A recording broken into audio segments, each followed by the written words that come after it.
Igualmente agradezco la invitación a este diálogo. El objetivo de esta reflexión que pongo a consideración de ustedes consiste en efectuar un acercamiento hacia las especificidades de las habilidades del diálogo, de las habilidades de pensamiento, de las actitudes y valores asociados justamente a lo dialógico en el marco de la actividad educativa. Y en este sentido me parece absolutamente pertinente y oportuna la reflexión que hizo la doctora Ceci, justamente porque ha ofrecido elementos de carácter conceptual que establecen vínculos entre competencias y filosofía. El asunto no es menor. Todavía me recuerdo de un evento que se organizó en El Salvador, Allende, Arajos, que serán 2 años, en el que se hizo una convocatoria masiva, amplia, justamente para lanzarse contra las competencias. Y la acusación era que justamente las competencias constituían el elemento diabólico del neoliberalismo y del capitalismo. Es verdad que en un principio pudo ser entendido así. Digamos, cuando revisamos las teorías del capital humano, las teorías del proyectismo, del fordismo, bueno, existe esa dimensión perversa.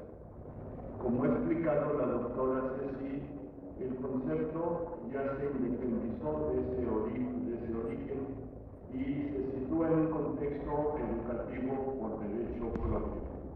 Pero justamente en el rescate que ella hace de los textos antiguos, particularmente de textos de Platón, existe una vinculación totalmente natural. Digamos, es un rescate que contribuye a reconocer la dimensión teórica y filosófica de las competencias en este ámbito que a nosotros nos importa. Esta cavilación y esta que yo ofrezco un poco a consideración de ustedes, bueno, confío en que justamente ofrezca elementos para el debate con conocimiento de causa, Es decir, no estamos en edad ni en el escenario como para hacer acusaciones sin revisiones, sin reflexiones, sin sustento, sin soporte, sin autores. Entonces, esta es una oportunidad. Y justamente en ese contexto donde en este planteamiento que hace la doctora Ana Cecilia, yo ubico una parte que es lo de habilidades de pensamiento dialógico, como una especificidad en concreto. Esta reflexión parte de 4 supuestos. Primero, que toda actividad educativa es dialógica. Pues lo mismo se expresa en el encuentro directo con los contemporáneos dentro de un aula que con los predecesores mediante el debate con los textos. Segundo, que la búsqueda de la verdad no es un ejercicio de soledad, sino de encuentro intersubjetivo y de una puesta en la mesa común de los saberes y competencias generados colectivamente.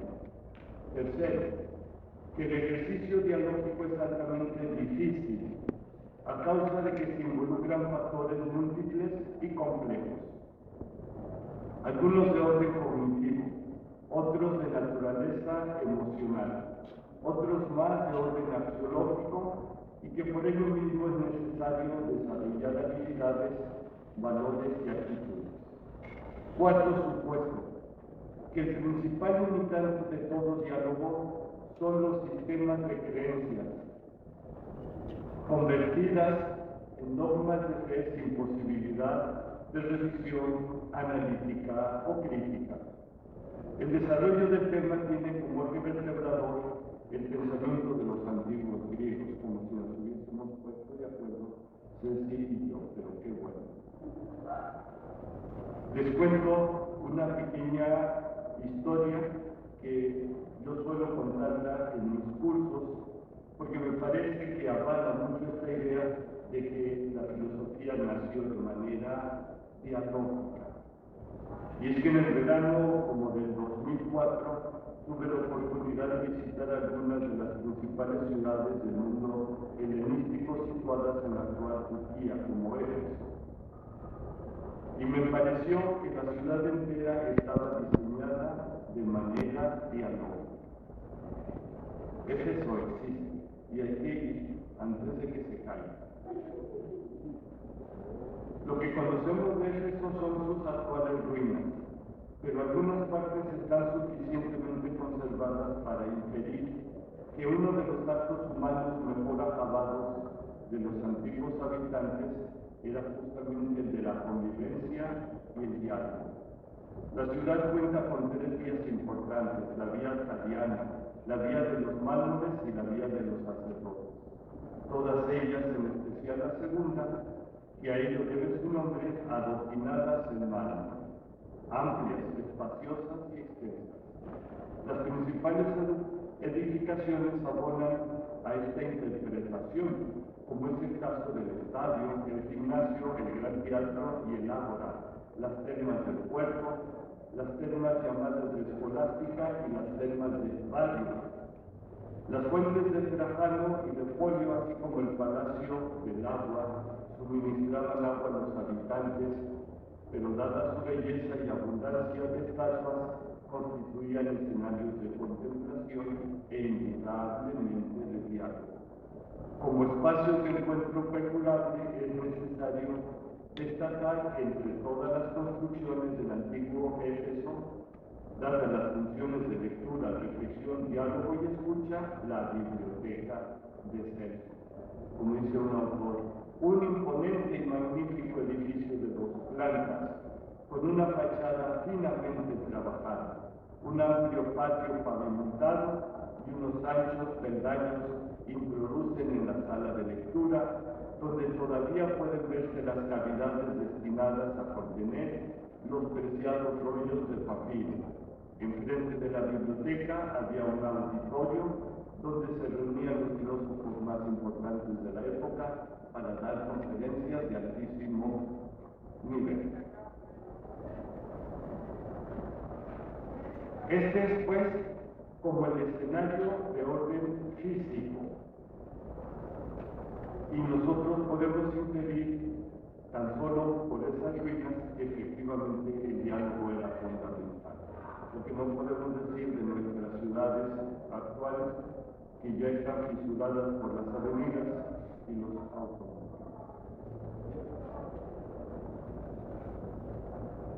Inicio como un segundo punto de reflexión el sujeto como agente dialógico.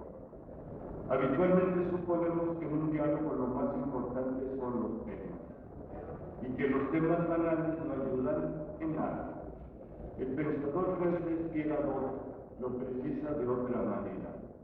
Dice, en el diálogo socrático, la verdadera cuestión que se ventila no es de qué se habla, sino a qué se habla. Y aquí termina la cita.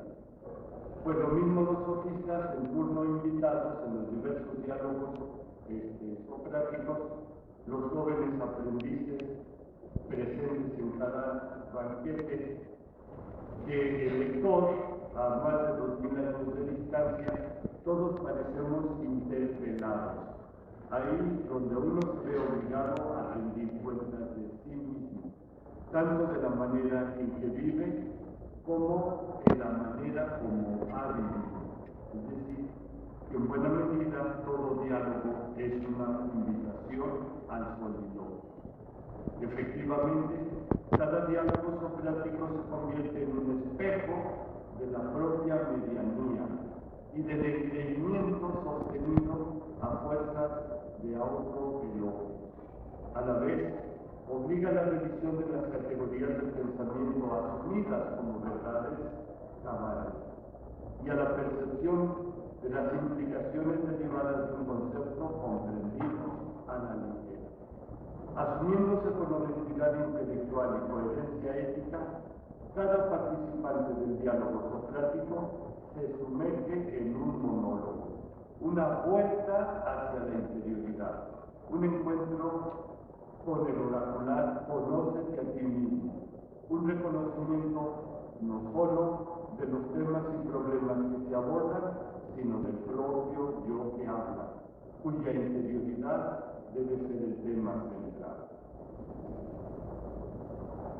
El diálogo es en el fondo verdadero soliloquio, encuentro con el propio interior, desde el cual se cuestiona, se revalora y resignifica la vida exterior. El soliloquio legitima el encuentro de intersubjetividades y el debate con los textos escritos por otros, predecesores o contemporáneos.